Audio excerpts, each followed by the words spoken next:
दोस्तों नमस्कार।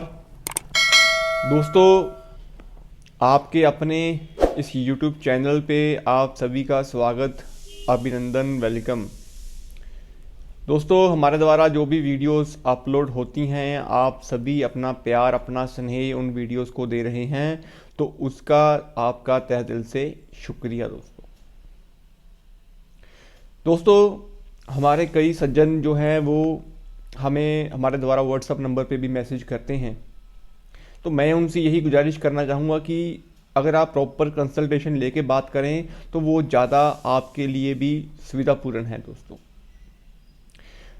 कोई बेसिक आपकी क्वेरी होती है दोस्तों, तो वो हम यहाँ पे चैनल के ऊपर भी आपको उसका रिप्लाई करते हैं। तो मैं यही चाहूँगा कि कोई बेसिक क्वेश्चन हो, कोई अपने बारे में आपने अपनी हॉरोस्कोप के बारे में भी कुछ जानना होता है, तो आप प्रॉपर कंसल्टेशन लेके ही बात करें, तो वो ज़्यादा आपके लिए सूटेबल है। दोस्तों आज हमने जो टॉपिक लिया है वो लिया है कि स्टोन्स जो हम पहनते हैं उनका हमारे जीवन में क्या इम्पैक्ट है, हमें कौन से स्टोन्स जो है वो पहनने चाहिए, क्या उसका लॉजिक होता है, हमें कब स्टोन्स जो है वो धारण करने चाहिए। दोस्तों उसके विषय में हम बात करेंगे, लेकिन टॉपिक शुरू करने से पहले मैं आपसे गुजारिश करूंगा कि अगर आप इस चैनल पर पहली बार आए हैं तो आप इस चैनल को जरूर सब्सक्राइब कर लें। दोस्तों रत्नों की जब हम बात करते हैं तो मोस्टली केसेस में हर इंसान जानता है कि हमें अपनी कुंडली के हिसाब से कौन से रत्न जो है वो सूट करते हैं। मोस्टली केसेस में दोस्तों रत्न जो होते हैं वो लगन, पंचम और नवम के ही डलवाए जाते हैं, लेकिन मैं आपसे ये भी कहना चाहूँगा कि अगर हम लगन, पंचम और नवम के रत्न जब पहनते हैं, क्या वो हमारे लिए सूटेबल है? क्या रत्नों की पहचान जो है वो आपने जो चूज़ किया है रत्न, क्या वो आपके लिए प्रॉफिटेबल है, क्या वो एक्टिवेट है रत्न? तो ये सब चीज़ें भी आपको जाननी जरूरी होती हैं। अब हम एग्जाम्पल के तौर पे अगर बात करें दोस्तों, अगर आपका मेष लगन है तो मेष लगन में मंगल प्रधान है। अब लगन में मंगल की राशि भी है और अष्टम की राशि भी मंगल की है। हालांकि दोस्तों लगन को अष्टम का दोष नहीं है, लेकिन फिर भी मंगल आपको ऑपरेट कर रहे हैं, तो मोस्टली केसेस में लोग जो है वो मूंगा डलवाते हैं दोस्तों। अब पंचम की राशि जो है वो सिंह राशि है, तो माणक्या रूबी भी दोस्तों डलवाया जाता है दोस्तों। अब भाग्य का रत्न पुखराज बनता है तो पुखराज भी डलवाते हैं। तो इस केसेस में आप लगन, पंचम और नवम को अपना एक्टिवेट कर लेते हैं, लेकिन मैंने देखा है कि लोगों को रिजल्ट जो है वो फिर भी नहीं आते, गुस्सा उनका बढ़ जाता है। ऐसी केसेस में मैंने देखा भी है दोस्तों। तो लॉजिक से अगर हम देखें दोस्तों, कई केसेस में अगर हम रत्नों की बात करते हैं तो जैसा कि आपका लगन मेष है, अब मेष लगन में आपके मंगल खाना नंबर 4 में बैठे हुए हैं दोस्तों। अब अगर आप देखो तो आपने मंगल को शांत करने के लिए रत्न का प्रयोग किया, मूंगा आपने धारण कर लिया अपने रिंग फिंगर में, चांदी में, गोल्ड में भी दोस्तों आप पहन सकते हैं, वो डिपेंड करता है कि कौन से हाउस में है मंगल। लेकिन मेरा कहना यह है कि ऐसे कई केसेस में हमने देखा भी है कि जब लगन का लॉर्ड जो है वो नीच का बैठा हो, हालांकि मंगल 4th में नीच के हैं, रत्न पहनने से वो ग्रह जो है वो आप पे एक्टिवेट हो जाएगा। तो उसकी पॉजिटिविटी की बात ना करते हुए उसमें नेगेटिविटी की जो बात है वो बढ़ जाएगी। मूंगा पहनने से घर में क्लय क्लेश, झगड़े, बीमारियां, रोग, ऋण, शत्रु, कर्जा और माहौल जो है वो खराब रहता है, क्योंकि आपने मंगल को वहां पे एक्टिवेट कर रखा है जो आपके नीच के हैं। रत्न पहनने के बाद आपने मंगल के दान जो करने थे वो तो आपने किए नहीं, आपने मंगल के जो परहेज रखने थे वो भी आपने नहीं किए, नॉन वेज ड्रिंक का आपने कोई परहेज ही नहीं किया, और आपने मूंगा पहन रखा है दोस्तों। तो यही कारण होता है जब हम रत्न पहनते हैं तो हमें उस ग्रह की पावर को देखते हुए उनके परहेजों को भी देखना उतना ही जरूरी होता है दोस्तों। अब बात वृषभ लगन की, तो वृषभ में तो भाग्येश जो है वो शनि है, तो नीलम तो आप पहन ही सकते हैं दोस्तों। और लगन के लोग शुक्र है, शुक्र को लगन और छठा भी मिला हुआ है। तो ये बातें जो होती हैं रत्न की दोस्तों, मैं आपसे यही गुजारिश करता हूं कि अगर आपको राहु या केतु की महादशा लगी हुई है और आपने रत्न पहन भी लिए, तो मैंने देखा है कि उसी महादशा के दौरान इंसान जो है रत्न पहनता भी है और उतार भी देता है, इवन दो कि खर्चे के ऊपर खर्चा जो है वो करता रहता है और हाथ फिर भी कुछ नहीं आता। हम इस टॉपिक पे इसलिए बात कर रहे हैं कि हमें अपना लग्नेश तो मजबूत करना ही है, बट हमें ये भी देखना होता है कि हमारा लग्नेश बैठा कहाँ हुआ है। अब कई रीजन्स में हम जानते हैं कि जब इंसान को कोई गुस्सा आए तो अपने आप जो है वो मोती पहन लेते हैं लोग। अब मोती क्या है? मोती जो चंद्रमा का नग है वो आपको शांत करने के लिए पहनाया जाता है, लेकिन क्या वो आपके चंद्रमा कुंडली में अच्छे हैं?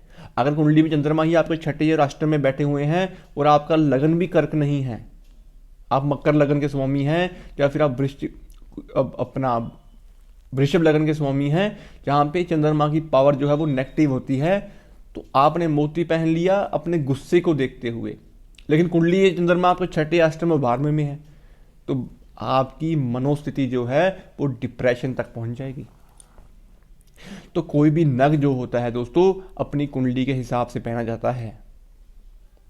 कई केसेस में दोस्तों चंद्रमा कुंडली के छठे भाव में बैठ के आपने मोती पहन रखा, तो छठा भाव तो कर्जे का है दोस्तों, तो आप कर्जे के ऊपर कर्जा लेते रहोगे, ब्याज के ऊपर ब्याज देते रहोगे, पैसे आपके फंसते रहेंगे, मन आपका परेशान रहेगा। क्यों रहेगा? क्योंकि आपने चंद्रमा को पहले ही एक्टिव कर दिया। दोस्तों कई केसेस में हमने ये भी देखा है कि मैं हैरान हूं कभी कभी इन चीज़ों को लेके भी कि सिंह लगन के स्वामी सूर्यदेव सप्तम भाव में शनि की राशि, अब इंसान का बिजनेस जो है वो नहीं चल रहा, शादीशुदा जिंदगी में समस्याएं, तो किसी ने नीलम जो है वो रेफर कर रखा है दोस्तों कि आप नीलम पहने आपको अच्छे फल मिलेंगे। क्या नीलम सिंह लगन वालों को सूट करेगा? रतन जो होते हैं दोस्तों वो आपके लग्नेश के मित्र होने चाहिए। अब सूर्य के मित्र बृहस्पति और मंगल हैं, शनि नहीं है, और आपने एंटी जो नग है शनि का पहन रखा है, तो उससे क्या होगा? आपका लग्नेश तो कमजोर होगा ही होगा, और शनि जो आपकी कुंडली में सप्तम और अष्टम के मालिक बनते हैं वो भी कहीं ना कहीं परेशान रहेंगे। छठे और सप्तम के जो मालिक बनते हैं उसमें वृद्धि होनी शुरू हो जाएगी और आपकी समस्याएं जो बढ़ जाएंगी दोस्तों। तो दोस्तों इसीलिए कई केसेस में रूबी के साथ लोगों ने नीलम पहन रखा होता है, पुखराज के साथ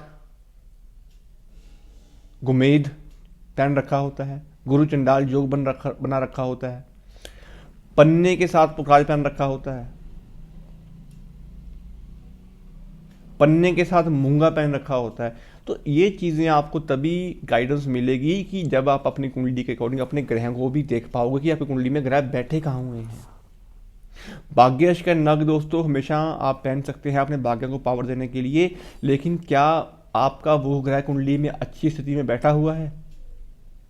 क्या आपने उसके परहेज रखे हुए हैं?